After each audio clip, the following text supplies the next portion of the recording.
Apex Legends came out of nowhere. It's being hailed as the greatest thing since the last hype vehicle was declared the greatest thing, but strangely enough, it came without any of the hype. It's been hailed as a massive success, although I'm thinking maybe as a game, but financially we're going to have to wait and see, because EA are going to want to turn a profit on this, so we won't have any real clarification of how it's going to be doing financially until the end of Q1. What I also found was quite interesting was the way that many commentators in places like YouTube were saying that the low-key launch of Apex was proof that you just don't need any marketing.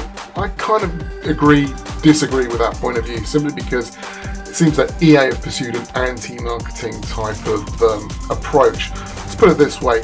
I did a little bit of research and I found a Eurogamer article from 2011. And what it said was there were 5 million daily Origin users at the time. Now, I wasn't able to find anything more up to date, but I can only assume that the number has only gone up since then. Therefore, EA only have to rely on the critical mass of that built-in player base, combine it with a few chosen internet influencers, and after that, word of mouth just takes over.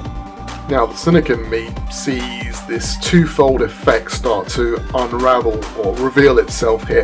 We've got the double effect, so to speak, of good guy EA, and I'm doing the air quotes here, saying, here's a free game, sorry about before. You know what I'm talking about? I'm talking about the whole Star Wars Battlefront and the FIFA loot boxes debacle. These things are becoming, well, they've been declared illegal in places like Belgium, so we've got EA realising that the writing is on the wall for loot boxes. It's a revenue stream that's going to die out, so now they're dipping their toe into that free-to-play pool, trying to suss out that Fortnite pricing model, although at the moment it's still a little bit overpriced. I was just checking out earlier on before I made the video, and at the moment it's £12 for a skin, which is a little bit of a joke. I can't imagine that many people buying skins for £12 a pop. Anyway, enough about marketing, let's talk about the game itself a bit. Apex Legends really gives off a strong Overwatch meets COD vibe. It's super slick and it plays beautifully. My favourite aspect of the game actually is its comm system. It is beautiful. No, in fact, it is sublime. It's an introvert's wet dream. Think you should head off in a particular direction? Boom, middle mouse, you've told everybody without actually saying anything. Spotted an enemy? Boom, again, middle mouse, everybody knows where they are. Found some loot, want to tell the other guys? Bang, middle mouse, everybody knows exactly what you found and where to find it. It's communicating without communicating. Genius. The loot mechanic itself reminds me of Ring of Elysium's one. It's super smooth with compatible pickups such as optics attaching to your gun instantly as soon as you find them. And these aspects combine together to make a really great team-based BR shooter. Ironically enough though, seeing as it is a team-based shooter and we have that amazing comm system for it, there's still people out there complaining that, oh, this needs a single player mode. I don't see why. It would negate things such as that great comm system and the point of playing in a team, which is the very essence of Apex's design. So what don't I like about Apex Legends? Well, it's long time to kill for one. I am not a fan of games with long TTKs. They give the gunplay a kind of spongy feel in my opinion. But what I really don't like about Apex Legends and what really kills it for me as a game is that it's another fucking BR clone.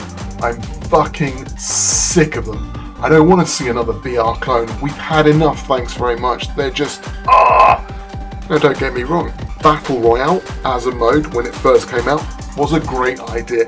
It took that last man standing concept, restructured it, and gave us a game that didn't turn into a boring camp fest when there were only 2 players left. It forced the combat. It was genius. But, like other things which are good ideas at the time, for example the Big Brother show, I mean when that came out, I thought it was going to be a psychology type experiment along the lines of the Stanford prison experiment. What did we end up with? Well, it was just a show for attention whores and celebrity wannabes. And this is what we're kind of getting with Battle Royale. It's like, we've had the gold rush, and now we're just left with, well, it's dross really. And it's too simple an idea. You've got to hang more stuff on it. So this is what kind of kills the game for me. There's just nothing to it. It's just a derivative of a derivative of a derivative, and really it just lacks all originality. Its sheen and its polish will keep it alive for a while, but to be honest, I've played it for 6 hours and I'm kind of bored by it. For this game to go anywhere, it really needs to introduce some new modes. As I said, I'm sick of the Battle Royale mode. I'm also sick of the map. Sure, that could be changed. You can always add new maps, but if it's always going to be a Battle Royale type game, then I'm going to give it a massive swerve. So let me turn this over to you, the viewers, or as Sony likes to put it, the players. Do you like Apex Legends as it stands? How long do you honestly think this game will keep you interested and entertained? Are you going to drop money on skins? And what improvements could or should be made to improve the game in your opinion?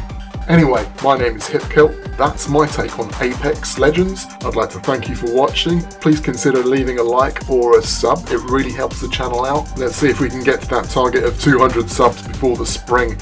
And until next time, keep your guns cocked and your med packs at the ready. HipKilt has left the building.